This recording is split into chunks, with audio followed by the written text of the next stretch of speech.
Yes, and it looks like we have a lot of action happening into this top lane so far. Looks like Shen was looking to go on to Ornn here, but Ornn doesn't really care. He's just gonna sustain himself back up with his refillable potion.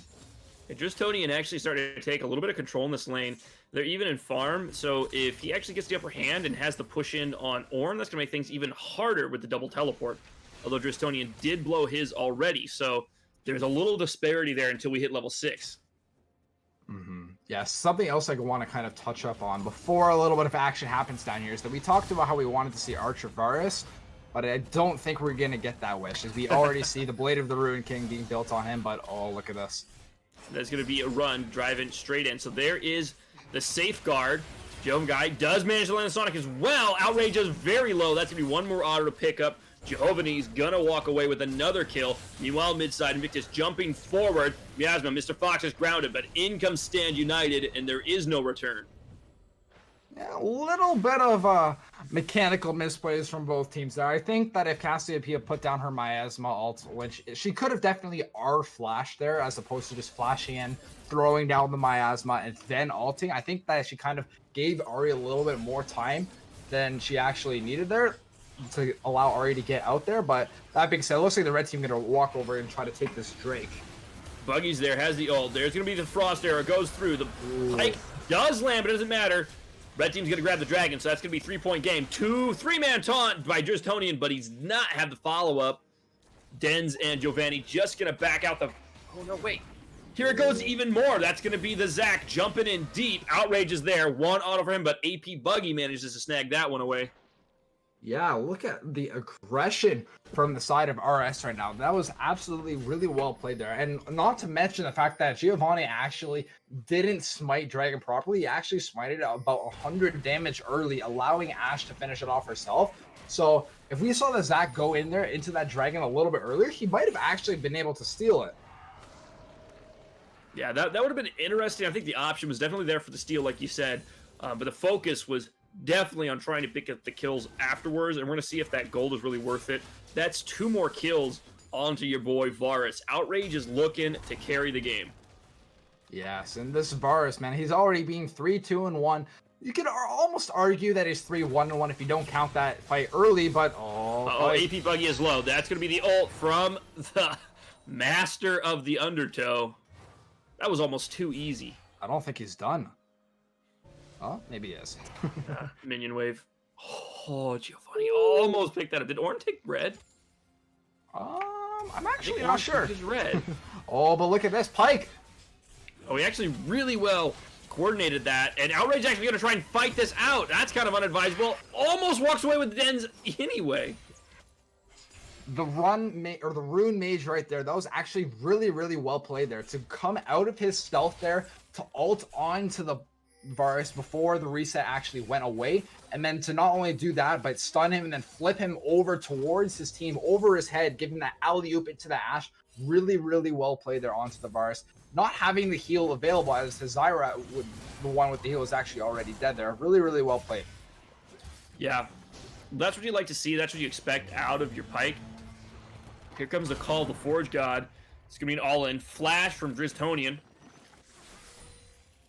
Yeah, a little bit of a kind of doing Ornn things. They're thinking he can get away with things there. I don't necessarily think that Shen needed to flash there either, considering that he had the Lee Sin around in the other jungle, mind you, putting down that pink ward. So he knew that he wasn't under the threat of Zac there. I think that he could have been a little bit more patient, tried to dodge the call of Forge Gods, or even try to just tank it. But look at this. They're going to go in. Giovanni caught under pressure here, going to get linked to the Scuttle Crab. Stand United comes in, and now we have Mr. Fox, but Halos is also here. Oh, the Crystalero. Yep, absolutely. Crystalero comes through to save the day on Helios. Oh, Giovanni actually followed the Q through. Is that Elise Syndrome? That Cell Division going through. AP Buggy is there, and Dristonian now is engaged by Lucian first shot. AP Buggy's got to get something off. Dristonian's going to get away. No, he's not. There's the flash. Oh, no. But the Tangle Thorns go the opposite direction. In comes Incurvatus, though, to finally pick that one up. Oh, my goodness, Starman. What a fight. That was just a clown fiesta happening all the way from the roof down there. It looks like that. Oh, hang on. Nope, that's charmed. AP Buggy, lucky not to pull aggro there. Yeah, that was really, really close there. But in that fight, sorry, man, that was absolutely incredible. We saw they engage onto the Lee Sin, and the Shen actually looking like he was going to do enough there to allow Lee Sin to get out. And when he did get out, he actually decided to re-engage it after landing a Q. Yeah, oh, the Mage Rune definitely looking for AP Buggy here. He has the option, but the heal's there, so it's going to be too far. Doesn't manage to get the Harpoon. There's Stranglethorns as well. Outrage. Wow, I don't know what to say about that. Yeah, the Rune Mage looking like he kind of tried to bite off a little bit more than he could chew there, but Outrage actually going to flash in. He is going to grab him with the bind. Wow, that was just quick 1-2 right there. Yeah, it looks like that Outrage is very, very confident on this Varus. Not only is Varus actually kind of coming back into the meta right now, but it seems like this is not the first time that he has been playing Varus. He's very, very confident, especially in week 1. You would think that both of these teams would have a little bit of nerves going in, not knowing what to expect here. But Outrage, man, you could just tell he's confident with that bow. Yeah, it seems like he's really been at his place. Even though he gave up the first blow in that bottom bush, he's bounced back really quick. Clearly hasn't affected his mentality. He's just doing his job, farming, being there for the kills. And I think you're right, really. The Rune Mage had an opportunity there to sneak away AP Buggy's life, but it just didn't come away quite like he'd hoped, and I think they just read him a little too well. Speaking of getting read, that is one grounded Fox. Mr. Fox running away. AP Buggy almost landing the root. Yeah, looks like, and something I kind of want to talk about really quick is that we mentioned both of these teams' win condition, right? We said that the side of RS here, they want to try to get that first turret down and then try to do these 5v5 fights, and that's exactly what they're doing here. We already see 5 people around this dragon right now as Cassiopeia walks down. They're going to take the Drake here. What I really want to see is both send all 5 of them right now towards the mid lane, because Shen's already shoving in top. They either need to send Ornn back right now and try to respond to that before he takes too much, or they need to try to take an objective of their own here. And it seems like there's a little bit of miscommunication and uncertainty of what they want to do, as they already sent 5 mid, but just now they're changing their mind and they're going down bot lane. They're actually going to lose turret for that. Yeah, I think they're going to lose. Yeah, they're going to lose the tower, and they're not going to get anything back for it. Like you said, if they had just focused mid, they definitely could have traded tower for tower. Here comes AP Buggy, though. This is 3v1. Oh, nope. Here comes Incurvatus. That's going to be Outrage going down before Stand United can channel fully, and the Chains of Corruption go through as well. The Rune Mage now trying to find a way out of this fight. There's nothing there. He's going to try and go for Outrage, though. One more auto, and that's going to be enough to get the shutdown. He himself losing his life. An overall positive trade, though, for the boys in blue. Yeah, it seemed like that what they wanted to do was they wanted to try to shove in mid and get a turret there, but they're a little bit late responding to the pressure that was happening into the bottom lane. But hang on a second, he's actually going to be able to finish off the turret here. Yeah, he's going to take that down, and Drisdonian taking a lot of damage. The minion wave there also going to help him a ton. Ooh, the Ahri. Dodges the charm, beautifully done. There goes the Orb Deception, but it's not enough. Ignite's there, so they have vision. Dristonian now just has to land the taunt, which he does. In comes the blade. No hope left for Lucian. Yeah, a little bit of a clean kill there, getting that free pick. That's going to be some gold going over to Mr. Fox here. And at this point, when you're down 12-8 and you don't exactly have a lot going for you, aside from the fact that you have that bot lane turret here, getting that kill onto Mr. Fox is going to be really, really big for them, because they're going to be able to try to have a little bit of a carry going on. But hang on, let's see if Rampage gets out of here. It looks like he's going to get out, no problem. But something that I really want to talk about here is this Ahri build. And I'm kind of like baffled as to why the Ahri is building the way that she is, because we see that she took the Glacial Augment, and we would expect her to go that kind of build, as we've seen in general here. A lot of these control mages go the Hextech GLP first item instead of Luden's Echo in general. That doesn't even include the Glacial Augment, right? But she went the Glacial Augment, which is understandable on Ahri, but to go the Luden's Echo on top of that, like we're seeing champions right now go the Luden's Echo without Glacial Augment, or sorry, we're seeing them go the GLP without Glacial Augment because of the fact that it's just a much more valuable per gold item. But the fact that she's going the Luden's Echo with the Glacial Augment is kind of, you know, kind of like misplay, I guess you could say. Definitely a D-synergy there. So Zach's here on the flank. They're getting that 5-man you were talking about. And likewise, 3-point game is splitting. They got a 1-3-1 going on here. So both teams are actually trying to affect, I should say, their win condition.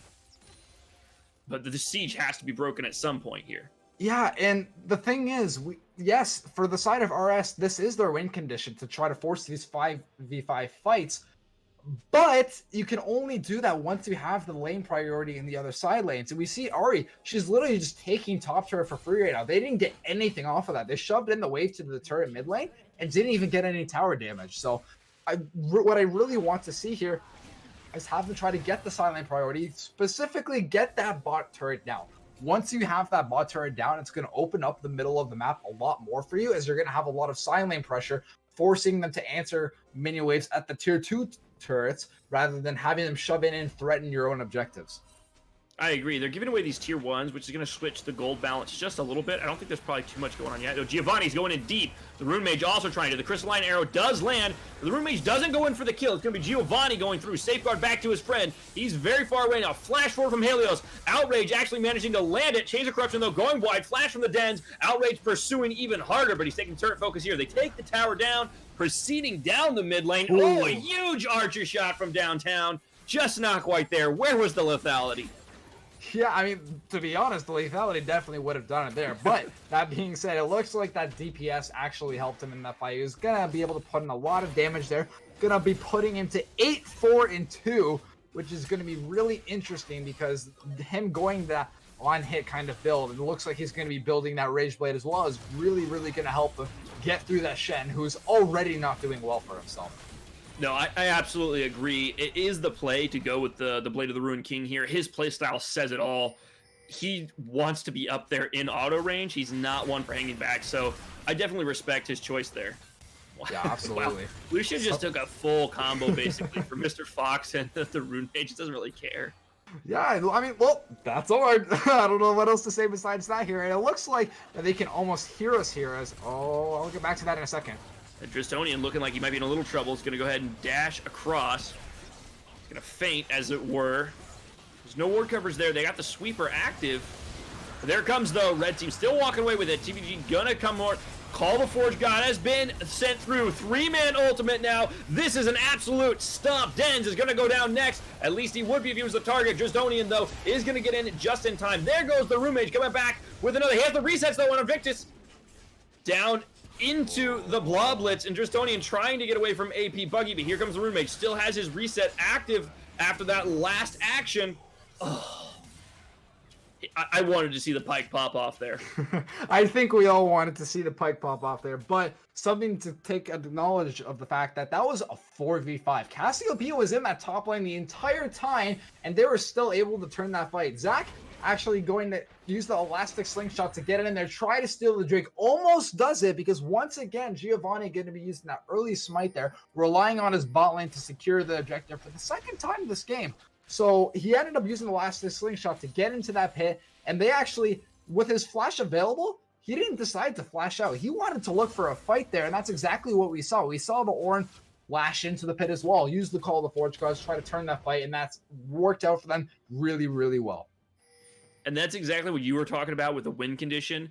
RS just has to get those kind of straightforward front-to-back fights. With the power of Ornn and Outrage here on the Varus, it's just too strong. You're not going to be able to kill Zac and Ornn before that Varus just melts your entire team. Yeah, and if you're on the side of TPG right now, how are you going to kill this Varus? Really, the only way you get it is if they're not 5v5 and you see Varus, let's say, in the jungle right now, for example, but they can't exactly do that when they don't have any lane priority in a single lane, aside from bot lane right now, that being said. But it looks like Rune Mage going to look for something on Ornn here. Yeah. I think you realize exactly how ill-advised that was as soon as you started. The Crystalline Arrow, though, is going to go through. On to AP Buggy. Dash forward as well from Mr. Fox. That's going to be a kill. One picked up. The Rune Mage takes it home. And this is a 4v1 now. Lucian very low. Ooh, missing the second death from below, but it doesn't matter. Forge God falls. That's going to be some gold back onto Dens now. Yeah, you got to be really, really careful about this. Is that you have that tier 1 available. You have the safety. Why are you pushing so far out right now when you don't have any priority in that bottom lane? That bottom lane was shoving in all the way there. There wasn't exactly a reason to be out towards where the tier 1 turret of the red side was there. So a little bit of a positioning misplay there. I would have really liked to see. Oh, look at that pickup on the Outrage. Oh, doesn't matter. Hello's top side. Cass wins this. Absolutely agree. Justonian doesn't seem to understand that, though. He's trying to play the bush, and he does so very well. Now, it looks like both Lee Sin and Zara are rotating over. Not gonna look for a fight there, but it looks like Zach has other ideas here. Looks like a lot of uncertainty. Yeah, the split focus is really crazy. Oh, AP Buggy actually comes away with the blue. Oh. Yeah, it looks like Giovanni not using Smite again. I think he wanted to give that to Dristonian, but that doesn't make any sense. Yeah, a little bit interesting here. It looks like AP Bug gonna look for something on Pyke. Yeah, that's gonna be a Stand United comes through Flash as well, and the Undertow to get away from there. That's gonna be a powerful ultimate utilized. This is an opportunity for RS to capitalize here. Yeah, it looks like that they tried to pick off the Pyke, but Pyke, being the slippery champion that he is, gonna get out no problem and use his W to sustain the health up as well. But look at this, Zach is not hesitating. Incurvatus here is going to lock him down. He's got Giovanni on him. Call of Forge got coming through. They split correctly. They're going to choose to go for Giovanni, even though he's got the mobility. He's just going to flash Safeguard to a pink. That's going to be a waste of 2 ultimates. Yep, the Let's Bounce and the Call of Forge got both used there, and no return. Did that mid turret just fall? It said, No. Was that a visual bug? It said that Zach actually got a turret there, but he's actually fighting down in the bottom side there. I was like, wait, what happened there? Woo! That was a nice attempt by Incurvatus there. Yeah, Mr. Fox, they're going to have to pop the ult for his own safety there. Not having any vision of that area, not knowing if anyone else was there to follow up on that. Definitely a little bit of overextension there, forcing the ultimate to pop up, but good use of the ult there to stay alive. Yeah, absolutely. We see pings there from RS towards the Dragon Pit. They're clearly aware of what's going on here, and they want to secure that one. What is the next one going to be? I believe it's going to be Mountain, as the rest of them are going to be Mountain for the rest of the game, as it's going to be Mountain Soul this game. Yes. Yeah.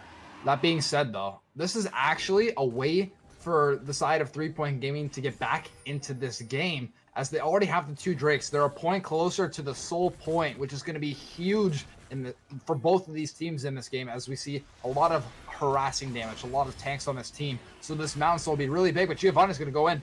He's on to AP Buggy. That's going to be the Stranglethorns used, and Incurvatus following through. They're realizing the jungler is very important for this dragon, but 3 Point Game's not utilizing their split push strategy. They're trying to just force it through and get a pick, and that might be what they get, actually. Oh, the Crystalline Arrow perfectly hits on a Helios, flashing away from that when they have the advantage and they can smell it. AP Buggy tries to knock him away. That's going to be a very beautiful slingshot followed into the Call of the Forge God, but he's not going to be, he's going to CC. He's not going to be able to get the second portion off. It doesn't matter. Helios is the focus of the back of this fight. Giovanni is going to get him low enough for the Pyke kill. And now Incurvatus trying to run away again. Triple kill, though, for Outrage as he tries to secure the Rune Mage, who's running to the bush now, regenerating a lot of health. Does he have his reset? No, he managed to not grab the last one there. Wow, RS team fight is just so strong. Yeah, unfortunately for Pyke, he's not actually going to be able to get the reset on the ult, as though he did kill Zach with it, Zach had his passive available, so he wasn't able to get that reset here. It looks like blue team going to end up picking the second Drake for themselves here. Pyke actually going to try to stall out the recall of the Ornn here. Definitely not going to try to bite off more he can chew there. He's going to end up recalling himself. That would have been quite unadvisable. He might try it again though. He is. Hey, he's just annoying the Ornn. This is rude. This is rude. Unsportsmanlike conduct. Chasing him all the way back home. When I watch this, I think of that sax song, you know, yeah, a little bit of a car chase, you know, a little bit of a chase going on there, kind of never ending here. But that's gonna actually allow the rest of his team to get back on the map and forcing Ornn to only recall now. So if they can try to look for something here and try to get these waves shoved in the side lanes before Ornn is able to return to those lanes, that could actually help them get back in this game. They have the bottom priority right now. They have the extra minion in that wave that should be able to push it out for them here. And it looks like Mr. Fox is going to give it that extra little bump, trying to make sure it shoves in towards the tier 2. This is exactly what they want right now. We see Shen all in the side lane as well, but look at Varus. He's very, very deep right now. I know there's a fight going on the top lane, but look at this. Yep, he's going to go in mid. Crystalline Arrow does hit. He's going to have to use the QSS that he has built. It doesn't even matter. Death from below, death from above, death from every single direction. The Dens is just mowing him down here, and the Rune Mage still has his available on reset there. He's going to use it a second time. This time, no resurrection for Zach. That's the pick they wanted in the mid lane. Baron's the call. You could see it a mile away, Starman. We saw Varus pushing up without any vision in either side of the jungles, and that's exactly what happened. He ended up taking the fall. They're gonna get caught out by the Ashe. At this, it looks like this Pyke he does not care. He's gonna try to go in there, but it looks like they're really gonna. Did he? Yeah, he really did, and something I can't say on stream. But look at this call. The Fortune coming in. Yep, absolutely.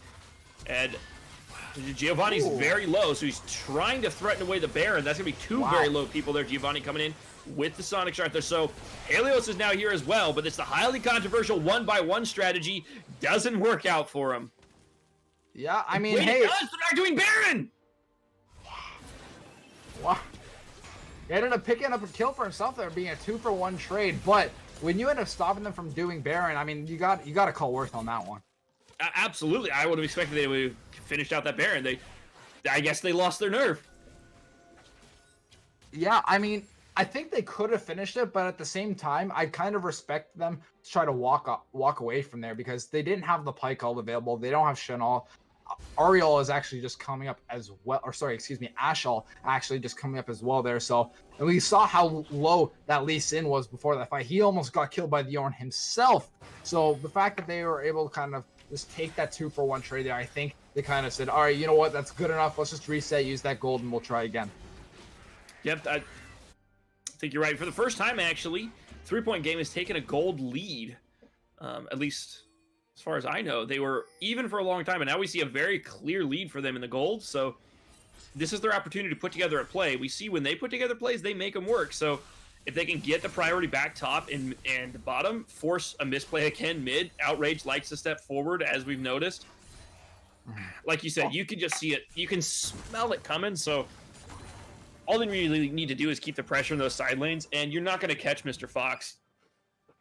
I want to talk about what you said there. Not the analysis, but for a second there, I thought you were coming at me because you said, oh, you're absolutely right. And then you followed up with that by saying for the first time. And I was like, whoa, what are you talking about? I'm right for the first time. What do you mean? But you were kind of saying for the first time, continuing into your analysis there. So I'm glad you kind of followed up with that. I was like, whoa, come on, man. You're supposed to back me up here. I'm not throwing shade this early in the game. Don't worry about it. When we get to game 3, then I'll start throwing shade at you, you know?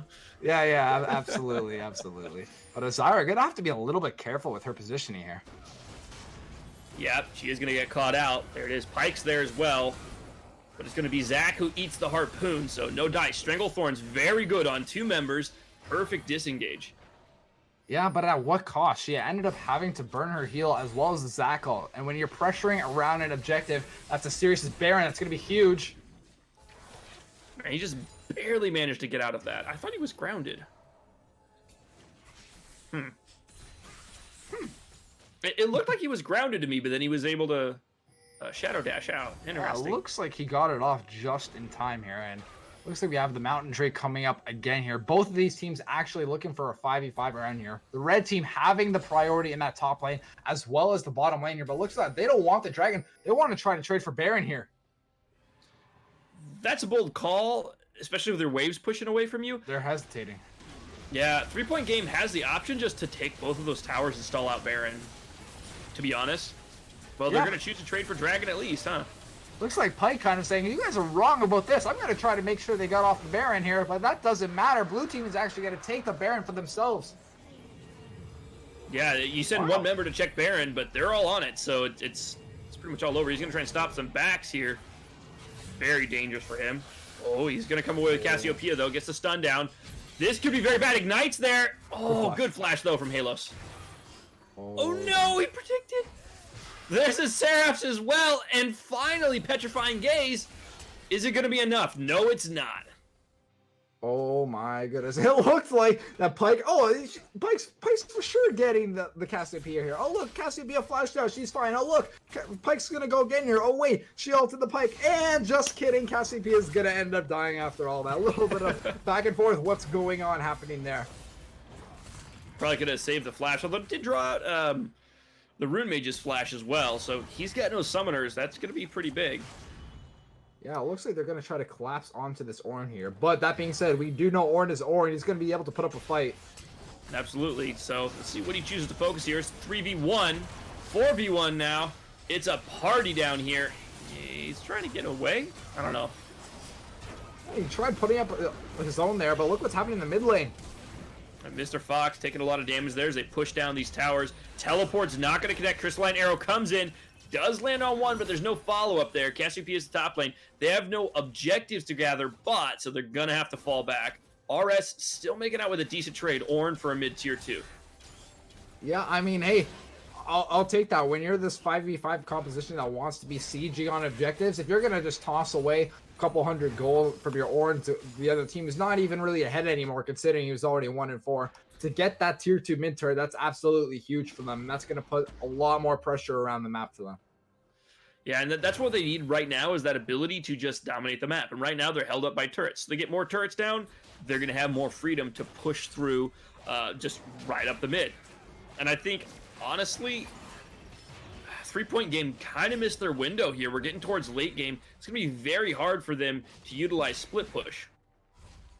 Yeah, absolutely. But look at this Rune Mage. We've seen this all game from him. Well, there you go. Oh my gosh, look at the damage. Helios can't do anything. Petrifying Gaze is there. Undertow's going to be available, though. Helios, one more auto. Wow. Yeah, you know, right there, I actually really would have liked to see Helios try to turn that fight. As soon as that she survived the burst damage from the Pike and the Aftershock is already gone, she did a really good job at putting the miasma down, but hang on a sec, I'll get back to that in a moment. They're trying to fight again, Justonian here, looking for a fight. They're going to actually pull over Lucian. Ash is going to put the machine guns down. Meanwhile, just below that, Giovanni attempts to trade, but Stranglethorn's going to drive him off. And in fact, Curvatus does not get the other portion of that off, sadly, so he's not going to be bound. See, he's not done yet. Man, this is really intense, but Ornn is starting to get to that point where it just doesn't matter. Yeah, I mean, this is why Ornn is such a highly contested pick in draft, both, well, specifically in competitive play, because look at just what he can do. Look at how much damage he's going to be absorbing here. It doesn't matter. You blow all your engage onto the Ornn, he loses a quarter of his health bar, and then he'll just heal it up after anyways, because it doesn't even matter. Very, very true. So we do have Mr. Fox topside, though, so the clock is counting right now. They've got a tower pushing on the top side. They need to make something happen here. They're going to lose that one. Mr. Fox is going to continue pushing. Never thought of Ahri as a really strong split pusher, but she's making a case for it here. The Rune Mage gets a little too close. Justonian, oh, taking a lot of damage there. Is going to end up going down. That's going to be the Mage picking it up. So double kill for Halos, and that's going to be Dens trying to run away again, and Curvatus is going to chase him down. Should be able to pick that one up easy. No, it's actually going to be Outrage running away with that arrow. They're going to try and base race, I guess? I guess so. It looks like the fighting's not done. So that's GA. Stranglethorn's down as well. He's going to have the dash. Going to go over the wall, I suspect. Absolutely. You know, I actually really don't like this trade on the side of RS here. Unless it looks like they're actually going to try to finish off the entire thing here, but... I don't think they had the ability to. They're going to go ahead and try and take one tower, but Rampage isn't there to auto him, so they don't really have much else. Oh, but look at the side of, and the blue side base as well. They're going to lose their first turret, and then it looks like they're going to try to finish off the game here. They've open Nexus at this point. Mr. Fox diving deep, trying to get on a Rampage, doesn't get it, and Justonian eking out the side there. Outrage, though, does not go down. Chains of Corruption is going to land and, in fact, kill Giovanni. And now Rune Mage is there. Duns trying to go toe for toe here with Outrage. Going to pop that GA, but he's extremely low. Call of Forge God is going to be there to CC. Outrage is going to live through it with lifesteal. He's going to be enough. The game goes to RS for the first in the series. Starman, if someone asked me what goes on in Rampage and what does the Rampage League look like, I would show them the first 3 minutes of the game and the last 30 seconds of the game, because wow, I had no clue what was going on there. So many things were going on through my head. At first, I thought that the Cassiopeia was almost throwing the game there by running down mid as opposed to answering the Ahri, because we saw the Ahri already at the tier 2 turret on the side of blue, and then she ended up going mid to try to commit to the inhib that I think they already could have taken without her anyway. So they easily could have taken that mid inhib, and then maybe Cassiopeia stopped the Ahri's push in the top lane and not lose anything at all. But I mean, hey, it looked like it worked out anyways. Yeah, definitely a strange way. You know, you look at some of the stuff and you go, wow, that's kind of disjointed. But then you have to remember, these guys haven't been on a team for a very long time. So it's very possible that they have very different ideas about how they win the game, even though they're on the same board with maybe their team comp. I mean, you look at RS's team comp, very, very good, but that doesn't mean they want to play it exactly the same way. So maybe we're just seeing some of that come out with kind of like, hey, let's do this. No, let's do this thing. And maybe without a defined shot caller, that really is hard. Yeah, I completely agree with you. I think that definitely what we've seen today is that both of these teams are kind of trying to figure out who their shot caller is. And that's a really, really important thing. As multiple times that game, Starman, we saw both teams being very uncertain with what they wanted to do. We saw them hesitate on engages. We saw them hesitate on taking dragons, barons, and even not even knowing which lane they wanted to rotate to. So I think going into game two, whichever team can try to figure out their shot calling situation is definitely going to be able to perform much cleaner and to sweep the next game. Absolutely. Yes. And as we finish game one, we're going to be looking into game two very shortly. Don't go anywhere.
Hello and welcome back, ladies and gentlemen, to Rampage Open Week 1 Game 2, brought to you by Risen Esports.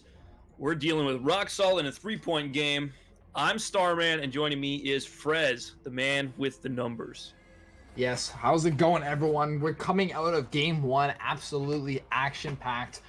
As an understatement, to be quite honest with you. There was just so much happening in that first game. Constant fighting ever since level 1 before the minions even spawned.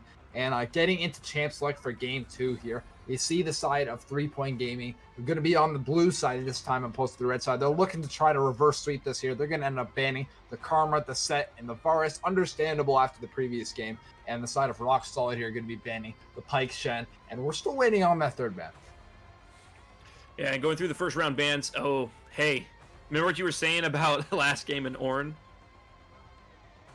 Understandable ban, yeah. Yeah, looking at last game here, that Ornn was just absolutely absurd here. And as we mentioned, friends do not let friends on red side let Ornn get through, as that will always be picked up first pick if you can. And look at this, we see them getting rid of it. No shocker there. And it looks like TPG gonna be picking up Orianna, which is actually a target ban that we saw in the previous draft. Yeah, so that means mid laner Fox is actually going to get his chance to play on clearly his preferred champion. Which here's the thing, he actually performed really well last game. He went 0-2 or 2-0, I should say, through laning.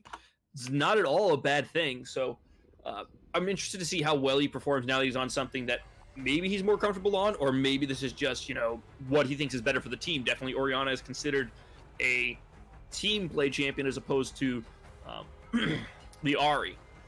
Yes, and the Yuumi pick actually coming in for the side of Rock Solid here. That's actually a really interesting pick here. We saw Yuumi get a lot of recent buffs here for basically almost everything in her kit here. So Yuumi being a pick with Ezreal as well. Ezreal going to be able to just hop around, throw Qs around with the support of Yuumi. He's going to be able to kind of roam around wherever he wants here. Going to have lots and lots of help with Yuumi here, but looks like the Thresh being picked up as well. Kind of a little bit of an interesting pick here, considering we don't know what else is coming from the side of TPG here. It looks like they're hovering right now. That's going to be the Misfortune. Misfortune being a very, very promising pick in the meta right now. Yeah, I was going to say we still have Aphelios and we still have Kai'Sa and we still have Zaya up. But now, at this point, all our ADs are picked. And there's another comfort pick we saw that was banned out last round as well. Yeah, we see both sides bot lanes, and it looks like mid lane as well being picked for both teams here, as RS actually picks up the Veigar for themselves here. They're going to end up securing that as well after already seeing the Orianna, but that's actually a little bit of an interesting pick here, considering Orianna actually does very well against Veigar, being able to use her ball to give her that ranged advantage over Veigar in lane. I'm actually kind of curious also about just the synergy between Ezreal and Yuumi. I haven't seen a lot of that matchup. Obviously, Ezreal's pretty safe, and Yuumi just makes him that much safer. But I'm wondering if the damage output is really going to be there compared to Misfortune. Well, it seems like on the side of RS here, we have a lot of poke damage and a lot of burst with the Veigar specifically on the burst. But the side of TPG here, they definitely have much more of a team fight composition here. Orianna having that shockwave with the pick potential of the Thresh, as well as bullet time coming in from Misfortune as well. So it's going to be really interesting here to kind of see if TPG is going to be able to pull off the team fight kind of play style that Rock Solid was able to thrive on in the previous game. Yeah, that definitely should be. Oh, there we go. That's a more rock solid pick. that gives you the warm fuzzies of a team fight composition waiting to happen.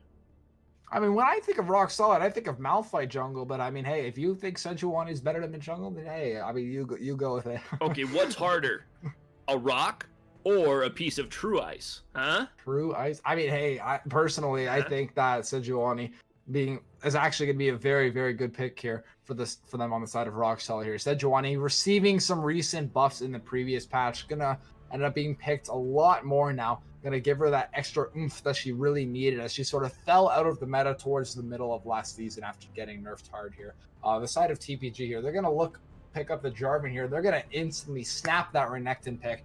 Gonna end up picking that blind here against RS. Huh. Wow.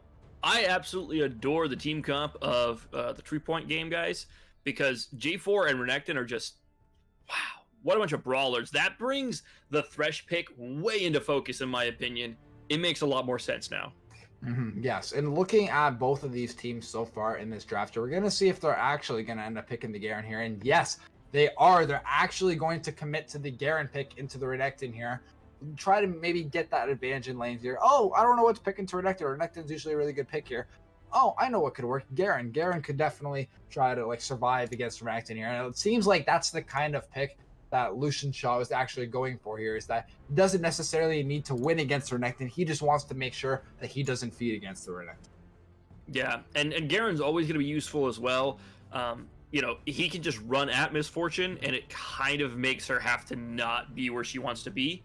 And he's not very easy to CC either, and if you do spend CC on him, you're given Sejuani and Ezreal basically free reign to do whatever they want, and they have a little bit of mobility with that. So I think Garen is a great frontliner, and he's not necessarily going to get diced by Renekton. Although, I mean, stranger things have happened.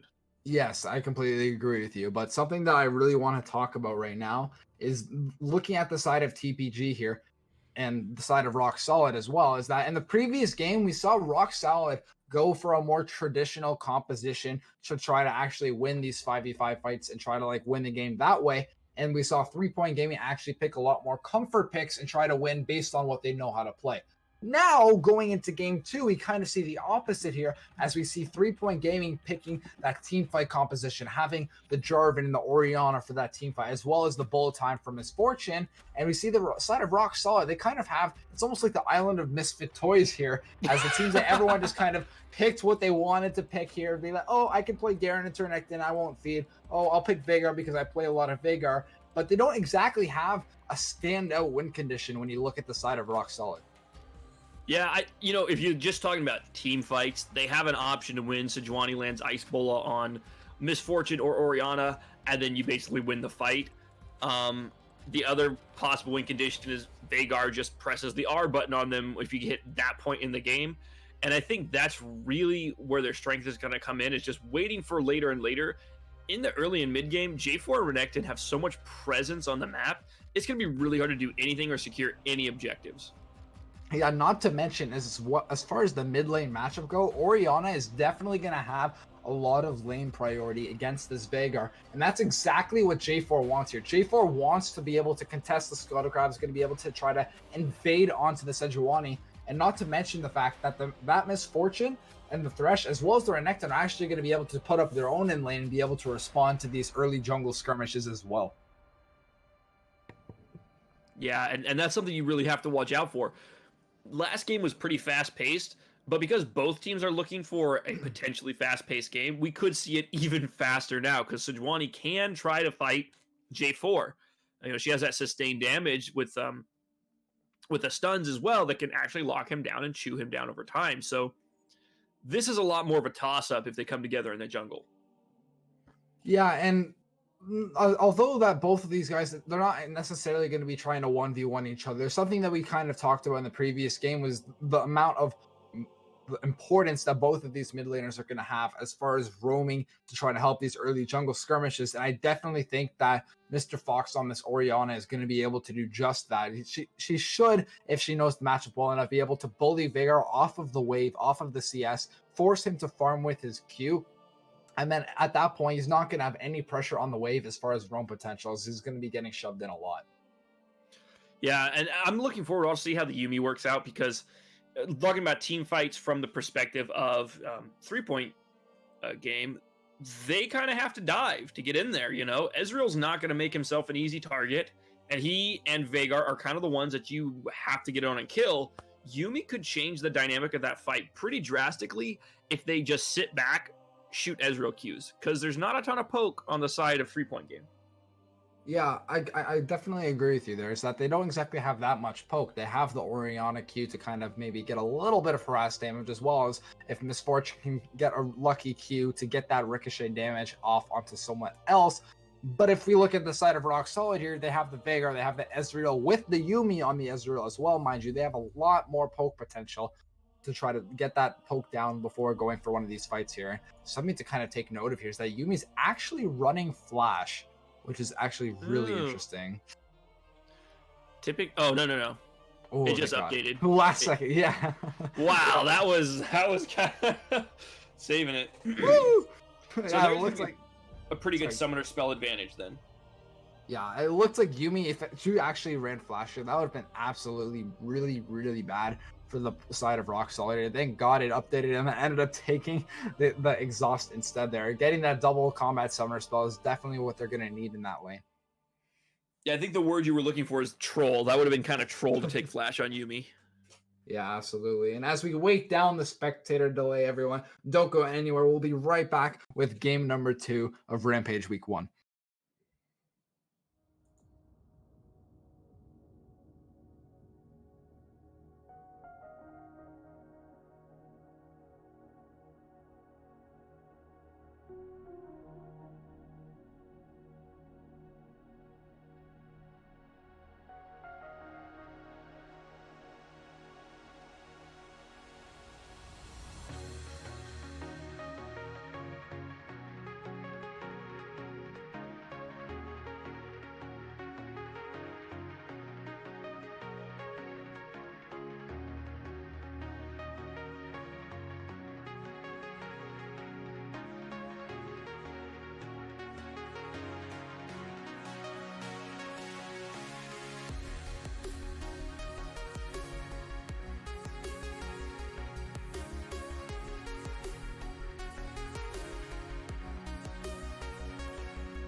And welcome back, ladies and gentlemen, as we get into the game here with the Rampage Open Series, brought to you by Risen Esports.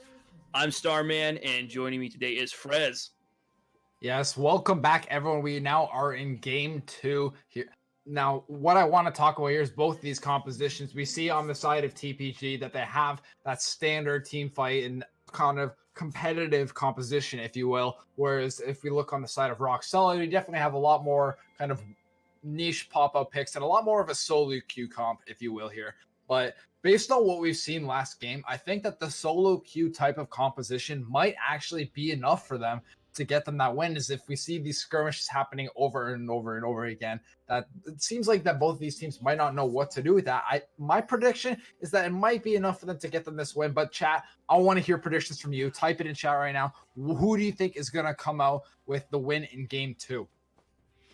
Yeah, hit us with that hashtag RS win or hashtag TPG win. And I think you're actually correct. My prediction here, Rock Solid comes away with this because it's an open league and because these aren't technically organized teams. I think the solo queue comp wins playing comfort picks. But if I were to look at this just team comps, definitely 3-point game has a way better team comp. Classic Oriana ball delivery. If I was looking at it as, okay, this is Cloud9 versus Team Liquid right now. All of these teams know exactly what they're doing here, and they've all played together before. I would say, okay, it's not even a question. Like, what are you going to do with Garen, Veigar, with Ezreal Yumi? You know what I mean? And you just throw it a Sejuani in there to make your team composition look professional? Like, no. Like, I'm sorry. Just because you have Sejuani doesn't mean it's a good team composition, all right? I disagree. I disagree. Oh, I mean, hey, that might be enough. Who knows? We'll find out here. But definitely, I think that it might be enough of them. Oh my gosh, that Yumi. Whoa! Adbuggy taking a huge amount of damage there. The hook falling as well. Wow, my prediction looking not so good all of a sudden. Topside also decent amount of trading. Is it too late to switch sides? I made my prediction. I stand by it. I don't understand why the Yumi actually didn't jump back onto the Ezreal there. We saw that Yumi got chunked down for half of her health instantly, and that should have been a red flag here, but German actually not going to land the EQ to the air there. Maybe that was a good thing to try not to power shots there. I think we're allowed to cut that one off the highlight reel for him. Oh boy. Oh, he's so low. Outrage, though, is not playing around. Oh my gosh, he's so low. Exhaust coming through as well. Turret shot's going to hit. Outrage is playing the knife's edge right here. We mentioned that if RS wants to win this game, we need to see a clown fiesta here. We need to see a lot of skirmishes and unnecessary fights. That's exactly what they're going to want to go for. And so far, that's what they're seeing here, is that we see the Thresh trying to get a little bit greedy there, taking those turret shots to finish off Outrage. But look at this, the hook. Hook goes through. He doesn't follow through with the Lee Syndrome. I was hoping he would. Using that flay once again. Really good way to just disrupt your opponent. Yeah, I think we saw Giovanni with a little bit too much Lee Syndrome in the previous game there. I think he kind of looked at his teammate and said, all right, I'm not going to do that this game, but look at in top lane right now. Oh, Lucian shot first, trying to make it back through. EQ combo still up. There's the flag and drag. Man's airborne, goes down with the silence, flashing away. Drizonian does want this, absolutely has to flash himself, though. Good call on that one, not going to make through. Meanwhile, mid lane, Mr. Fox having the similar treatment, blows the cleanse disjointed, so it actually doesn't remove the stun. He hadn't walked to the wall yet. Tried to time that perfectly. You know what, man? I think I'm going to let you solo cast this game. I don't think I'm going to get time to put in a color analysis here. You can do the cast. I'll just sit back. I'll just, maybe drink some water or even a Kool-Aid jammer or something like that. You know what I mean? You can just go ahead because I don't think these fights are stopping anytime soon. They seem to just keep going. And even as you say that, Justonian goes in for the trade there. And any moment he could kill too here. This is so dangerous. I don't think Sejuani was spotted, but he's going to go in now. Yep, there's a flash forward. Virtus is going to get the stun down. Wow. That's tit for tat. So, jungle gank to jungle gank, Solo Q. Solo Q. They certainly seem to be trying in that direction. Oh, Rune Magic here. Fresh. Wow, yeah, he has them split up like this. Rune Magic is such a powerful laner in the bot side. He really made a convincing play last time on Pyke, and his Thresh is not any less potent, honestly. Yeah, he's very, very confident, and that's really what you want to see in week one. Week one, a lot of these people are probably a little bit nervous. This might even be their first time playing in a league like Risen, right? So they might be kind of coming out of solo queue, and maybe they don't want to feed because maybe their teammates are actually in a call with them for the first time in forever, and they don't want to look bad, you know what I mean? But look at this Thresh. We saw RuneMage in the previous game making those plays on Pyke. He knew what he was doing. He knew what his champion was capable of, and we're seeing no less of it in this game. Yeah, absolutely. I definitely think he is a huge part of the bot lane here. Dens definitely has what it takes. He prefers to lay back though, and the Rune Mage is really just putting in work, making space. Speaking of making space, Giovanni's taking up a lot of it here, coming on the bot side. Looks like he's gonna look for something here, but he's gonna be spotted on not even a war, but just spotted by his pathing into the lane there, and they're just gonna walk away. Yeah, I think they just read that one a little too well. Yeah, I think they were able to tell based on Rune Mage's position there walking up that something was going on there, but it's a little bit of a hard lane to gank with Ezreal Yumi, but in the top lane, that's a different story. Absolutely. Silenced, stunned, Dristonian now under tower. Could be looking to make some of that back. Does manage to stun in... Excuse me, I just tripped on my own tongue there. That was a little weird. Looks like he almost died to the minions there. The minions were actually firing on him as he was getting away after that last turret shot. Almost falling. Gonna end up walking away there, but I mean, he's Garen. He's gonna end up sustaining himself back up anyways. Yeah, Dristonian, on the other hand, no such luck. Actually has a lower base health regen anyway. And, oh, look at this perfect pathing here. There's gonna be the Ice Bullet for level 6. Easy pickup. No assist for Lucian shot first. Yes, but at what cost here? We see blue team already going to be picking up the first Drake of the game. That's going to be the Cloud Drake. Debuggy taking a little bit of damage there, but I mean, hey, I honestly, I think that's worth on the side of TPG here. Getting that point towards the soul and at the end of the game. Not to mention that, in my opinion, they ended up getting the best standalone Drake there, the Cloud Drake, going to be giving their ultimates 10% cooldown reduction. And in a game like this, where you have bullet time, where you have shockwave, where you have cataclysm, you want these team fights with your ultimates, that's going to be absolutely huge. Yep, I have to agree with you there. I think the Dragon is definitely worth the life they give away there. And Incurvatus definitely spending a lot of time top. Now there's not going to be reason not to either, because the Dragon's already gone. He might as well continue camping the top side, but right now his entire jungle's up. Yeah, and we're going to see the J4 already pathing towards the top side. He knew what he wanted. He got what he wanted in the bottom side. He's going to rotate over, try to get his top side of the jungle here. Now, he is a little bit far behind in XP because of how much pressure he's been putting in lanes here, but it looks like he's probably going to end up hitting level 6 to match the Sejuani after taking that camp. Ooh. Yumi, you gotta be a little bit careful there. Yeah, Outrage also needs to be careful, taking so much damage here. He's got, well, not even tier, he just has the mana crystal, so that's kind of scary, actually. Ooh, there's a good play. Ignite going down as well. Flash forward, the shield is there. He's gonna land the hook through the minion beautifully. He's exhausted. That means Outrage is not gonna be able to get away, or is he? Nope, there it is. The Den sacrificing the support to make the kill happen. Topside 2v2, Distonian, Giovanni are here. They're fighting over it. Good flag and drag through to 2. Halos joining the fight now. Cataclysm is there, and here's the baby cage. Double kill for the Garen. Wow, and they're gonna get the Herald too. Yeah, I mean, we talked about at the beginning of this game and the beginning of the first game as well, as far as what the win conditions for both of these teams are going to look like. In the first game, we predicted what was going to happen based on the team compositions, and that's exactly what happened as far as the side of Rock Solid going to be able to win through their team fight presence over the other side. But look at this game. We talked about how they're actually going for a completely different strategy, trying to go for these solo queue kind of picks and skirmishes all around the map constantly, and that's working out for them. It really is, and it's impressive to see a team perform on 2 different types of team comps. That really speaks to their versatility. And maybe they just said, hey, relax, let's just go for comfort picks, and this is what happened. Or maybe they did say, you know what, let's just try something else. But speaking of something else, Incurvatus is doing that now. Tower diving. Not really something else. He's been doing that a while. Giovanni's there, though, so they're going to have to back off that pressure. Giovanni is actually 2 levels down on the Sejuani despite matching CS, but look in the mid lane now. A Hex Flash through from Halos. Whew. Gonna get pulled in. Command Shockwave for Mr. Fox to secure that one. That was a convincing gank there by the Rune Mage. Yeah, the Hex Flash coming over the wall from his own jungle there. Actually, really interesting play. Halos not expecting that kind of gank. They're not having any vision on really either side of the map right now, as far as aside from that pink ward in the top side of the map there. Rune Mage really taking advantage of that. Gonna end up picking up that kill, getting Mr. Fox that first kill in the mid lane.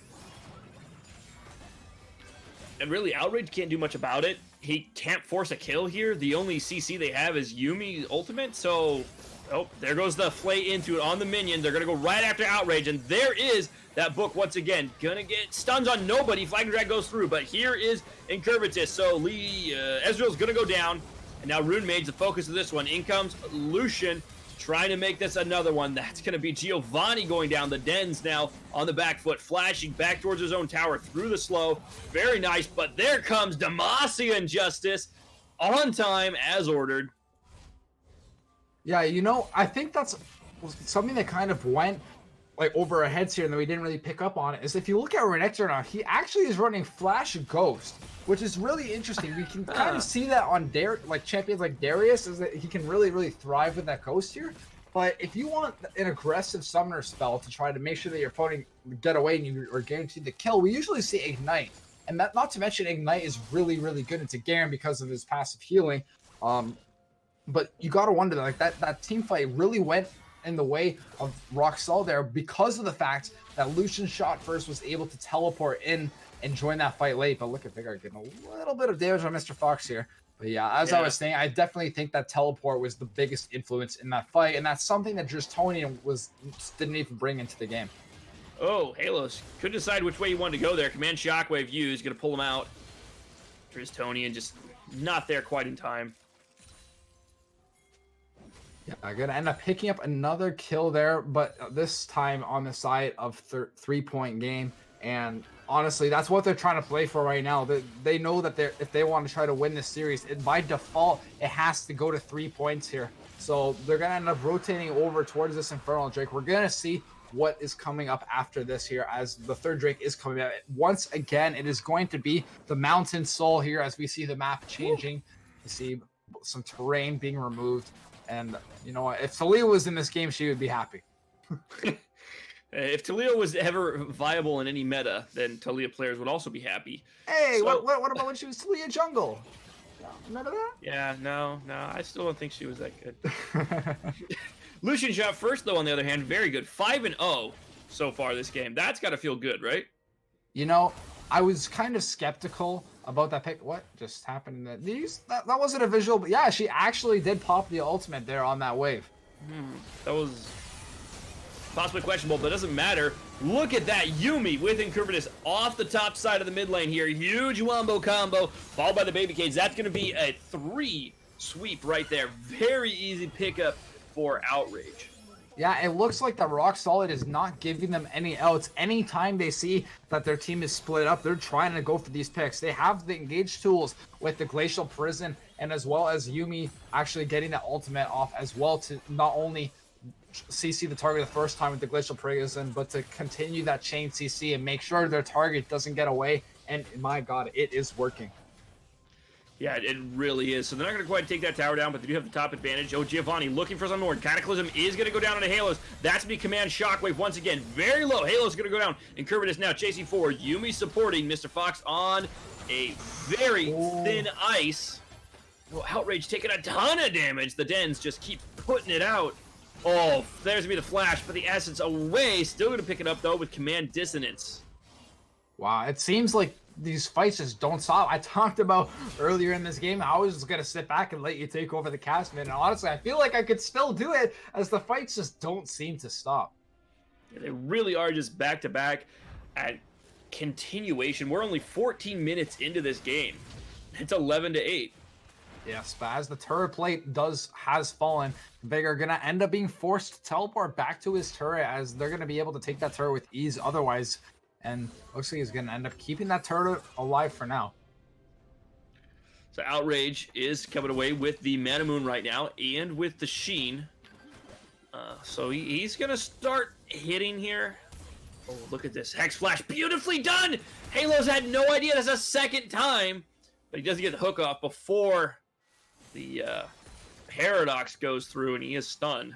Speaking of nice second time, this is the second time that the red team mid laner has mixed up summoner spells with item builds. And like typically on Veigar, we see a lot of them actually go Glacial Augment, but once again, he's actually, instead of going Glacial Augment without the active item, he's actually going to go Electrocute and still build the Hextech GLP anyways. Yeah, I don't know. I don't question necessarily players' motivations of that because Electrocute's still pretty good. Here we go. Hex Flash once again goes forward, doesn't get it. They're going to lose the Rift Herald, but Giovanni's going to go in anyway with Command Shockwave. That's going to be a good combo. Bullet Time as well coming in from the side. Final Chapter also there. It's just not enough. Incurvatus is way too tanky. Trying to make it through the box. Does get the stun down. Oh no, Yumi gets picked up as well. The Den's trying to put out some damage. Alos is there, and they're stuck in the cage once again, but Outrage just does not stop putting this out. It's actually going to trade even. What? Yeah, it looks like he might not be done with it. He's trying to look for something on Orianna here, but Thresh gonna look for the hook. Actually gonna end up missing in. They're just gonna kind of go to a gentleman's agreement here and back off. Gentleman's agreement. Yeah, we'll call it that, right?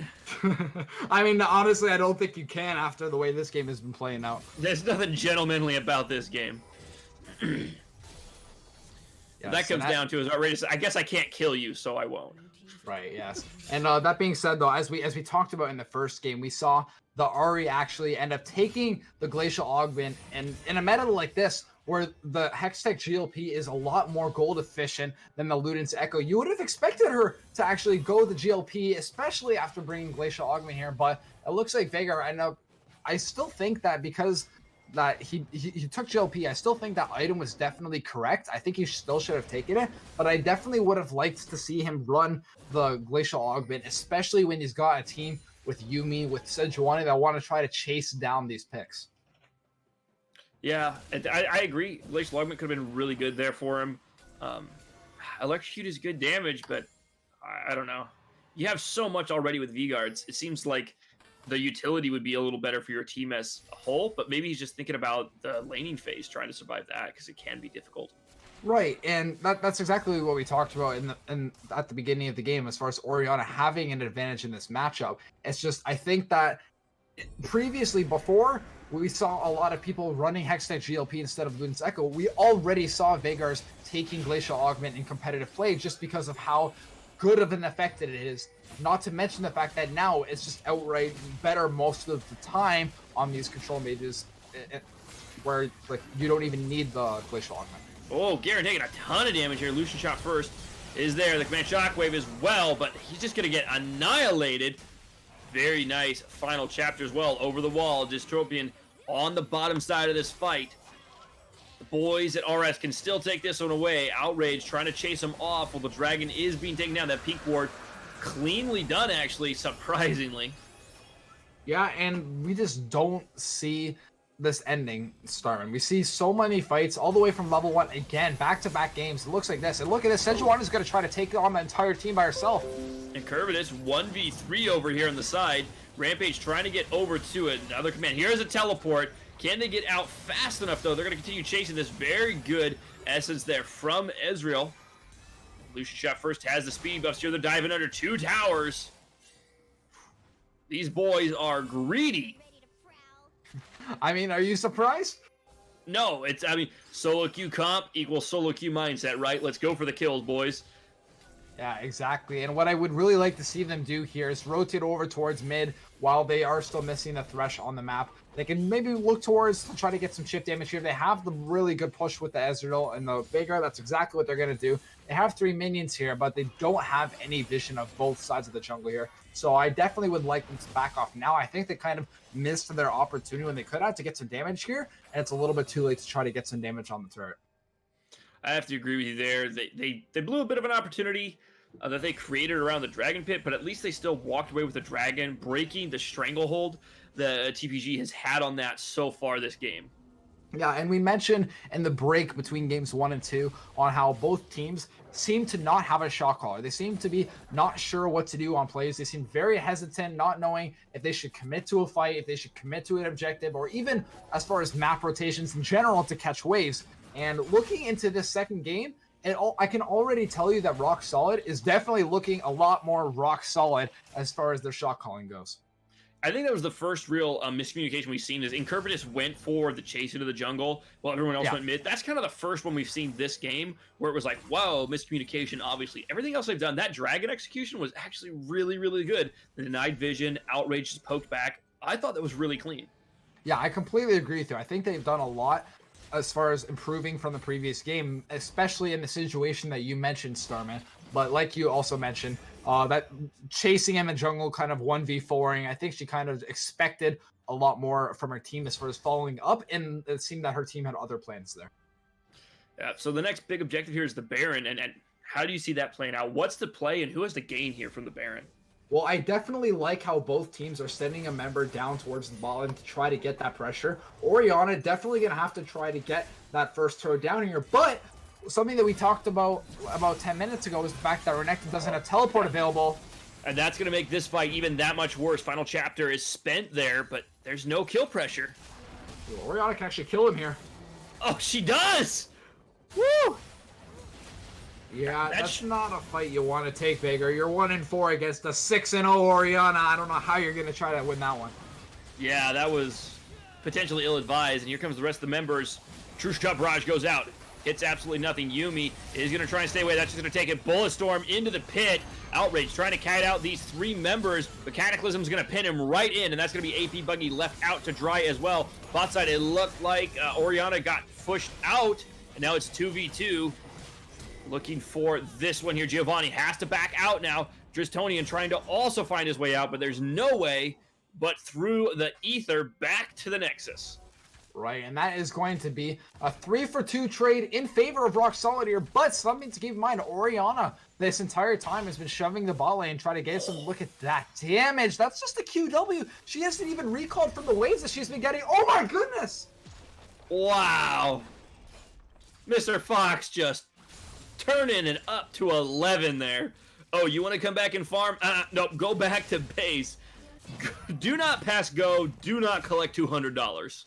We've been wondering what the Fox says for a long time here, and I think we finally got our answer. The Fox says, Shockwave, you're done, and the Vagar is off of the map completely, putting him to 1-6 here. This Orianna is really taking over this game, but however, as we mentioned before, I definitely think Renekton should have teleported Champ Select into this game here, as we see that Orianna is actually being forced into the bottom lane to try to shove that wave out, where she could actually be putting her gold to use and try to win these team fights. I think at this point, Orianna is so big. One good Shockwave with Giovanni, and the game's just over. So this is very dangerous for Rock Solid. Yeah, I completely agree with you. And now, as we see here shortly, that the Mountain Drake will be coming up in about 10 seconds here. This is going to be really important here, as although this individual dragon doesn't make that much of an impact, if the side of 3-point game here actually gets the dragon, they're going to be at soul point, and that's something that Rock Solid will permanently have to play around for the rest of the game. Well, Dristonian here is going to get picked out a little bit. There goes Giovanni. Doesn't have the ball, but there is going to be a 3-man command Shockwave with bullet time right on top of that Cataclysm as well. And Kermit is taking a ton of damage. Halos goes down and takes away Giovanni as well. But look at this. Halos doesn't die. Nope, my bad. Rune Mage trapped as well. How did that turn so bad? That looks so incredibly well for the side of 3-point game there. They had the Cataclysm engage as well as the bullet time from Misfortune there. Hitting 3 people constantly. They absorbed the whole thing. But when you unleash a full bullet time for Misfortune at this point in the game, 25 minutes in, and then it doesn't kill anyone, what are you going to do? How do you expect to win these fights when you unleash basically your entire win condition and you don't get anything for it? I don't understand. Well, I know Outrage wasn't caught and Halos wasn't caught. It was Incurvatus and Lucian shot first. Those are the 2 members primarily caught in a lot of that, and they didn't die. Like you said, I mean, Incurvatus just stood there, ended up popping the stone plate, and just tanked the full combo, and then jumped right in on him. It's kind of like you slap someone, you expect them to go down in one hit, and they just still standing there. Well, what do you do now? Right, and not to mention, that was before they picked up that Mountain Drake. Now they're actually going to get even more resistances here. Going to be able to tank a lot more damage here. And when you're Mr. Fox, when you're Misfortune, you're going to be wanting to already be doing that much damage to people, not to mention the fact that they're going to be even tankier now. Yeah, this is... Now, I think we truly have a back foot game for a 3-point game. They have to worry about everything here. They can't slip up. I said that a good command Shockwave could end the game.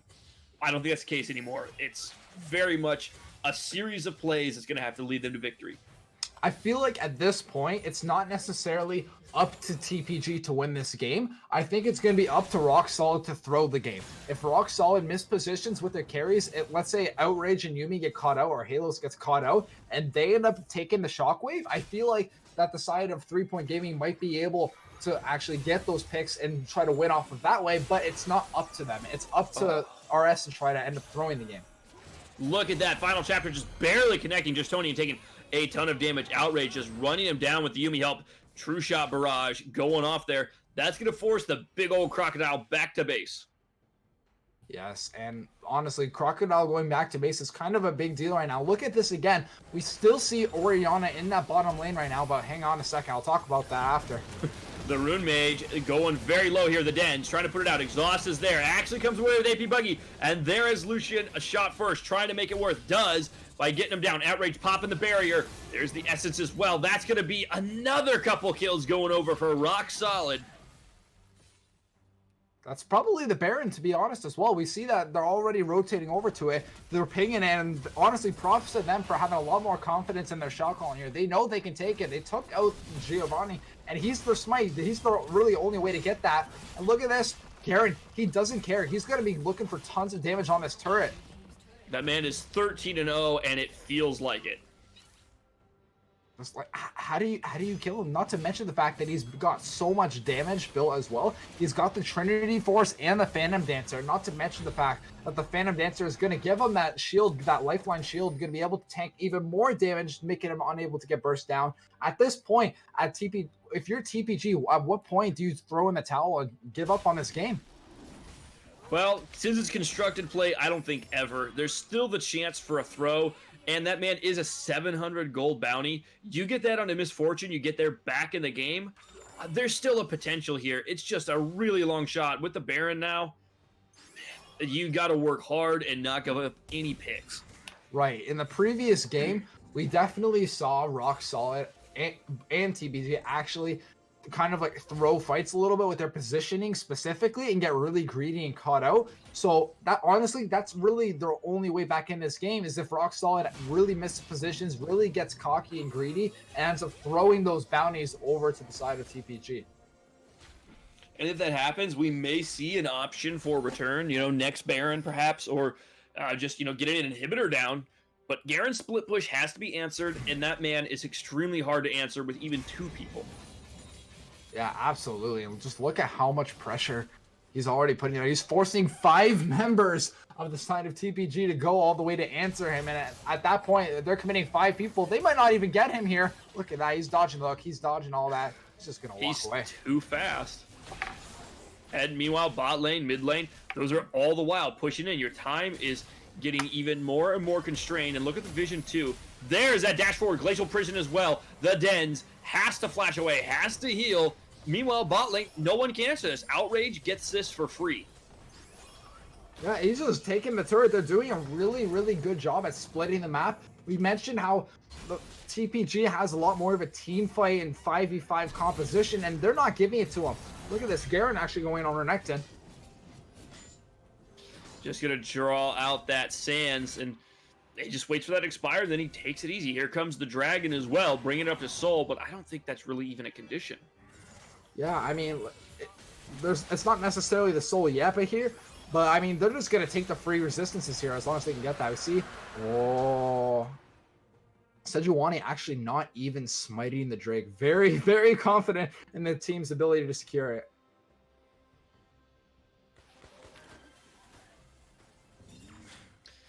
All right, and as we see here, I have to be a little bit cautious in this next fight, as this fight could actually determine the entire thing.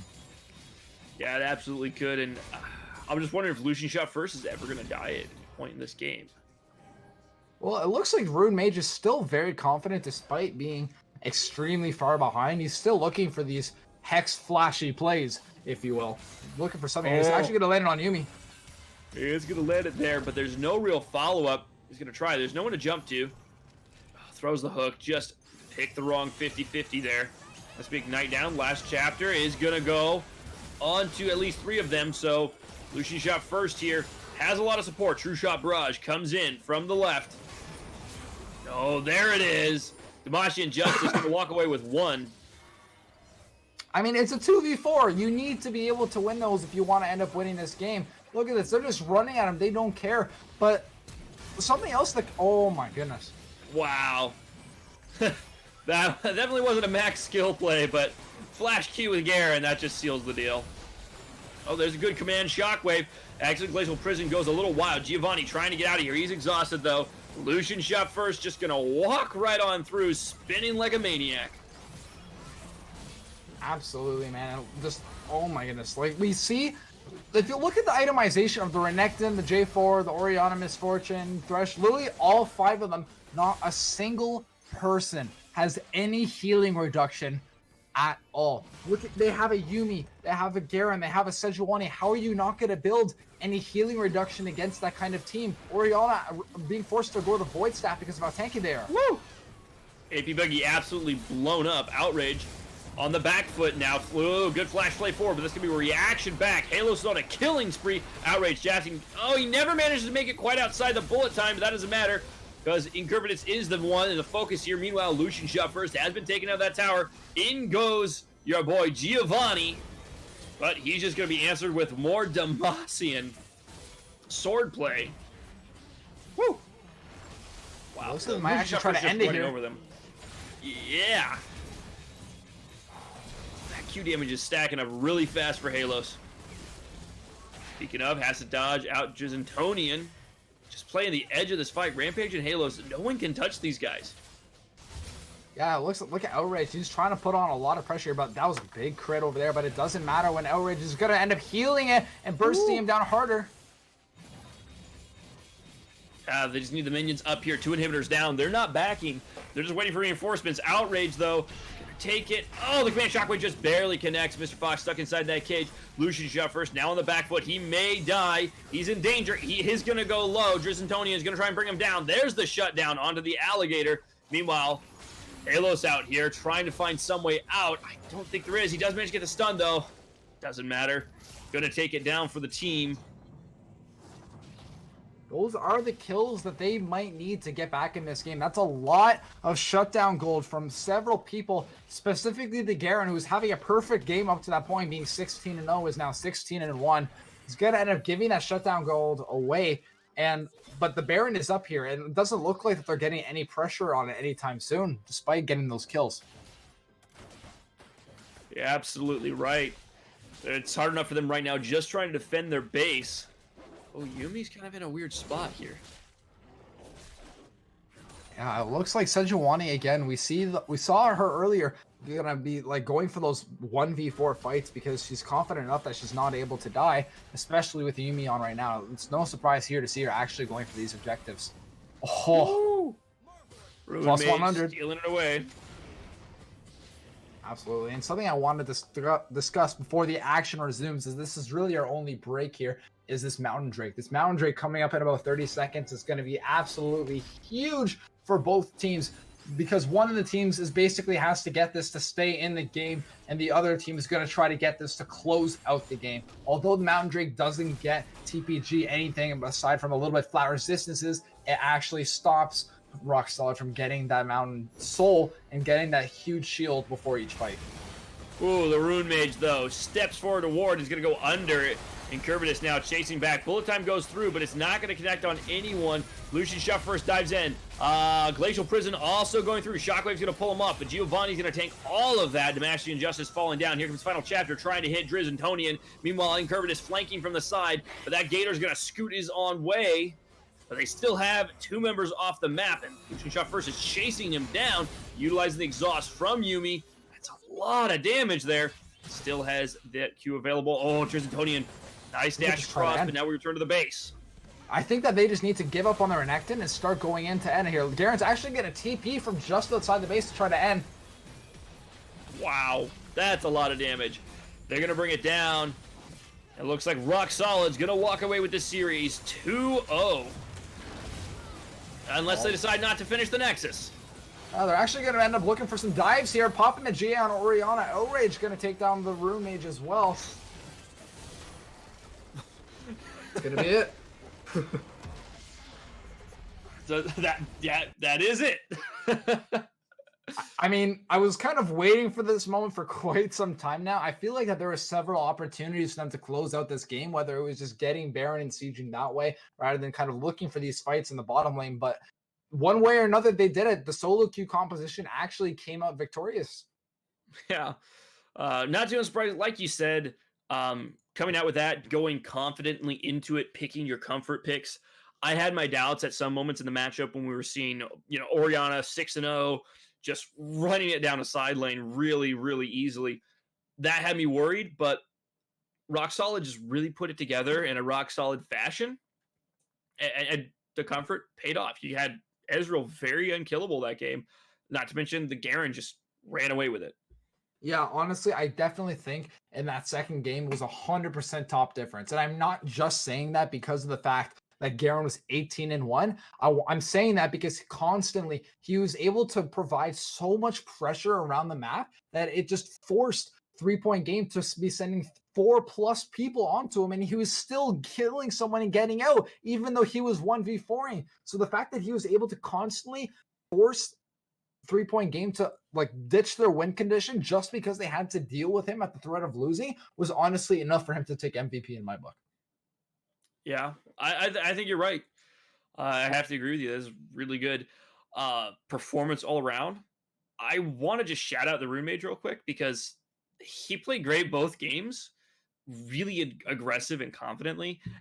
And I feel like in a very small way he was let down by the team because his plays were there, and I think he had a really good head on his shoulders for what he was trying to do, and it just didn't come together for him. Yeah, and something else to kind of acknowledge here was the fact that nobody on 3-point game had any healing reduction for that Yumi and the Garen. And honestly, at the end of the day, they were the ones hyper carrying their team there. You saw Yumi applying so much there that anytime anyone on Rock Solid got caught out, Yumi was just there to provide healing, and they just had no way to deal with it. We look at Oriana's build. She easily could have finished a Morello this game, but she instead went for the Void Staff second item to get that magic penetration. And honestly, I feel like you just needed to commit the extra 1,400 gold after the Oblivion Orb to try to get that healing reduction, as it would have made a huge impact in this game, especially when you're the one that's so far ahead. Yep, I think that sums it up pretty well. Yes, absolutely. And as we wrap up Rampage for week 1 here, 2-0 win on the side of Rock Solid. They're going to be end up taking away the first win of the season. Honestly, man, it's been a pleasure casting with you, Starman. I hope that you had a great cast. I had personally really enjoyed this cast. So much action happening in week 1 already. I'm really looking forward to what's happening in weeks to come. Absolutely cannot wait. Has been a pleasure. Thanks so much for having me, and thanks to Risen for giving the opportunities away.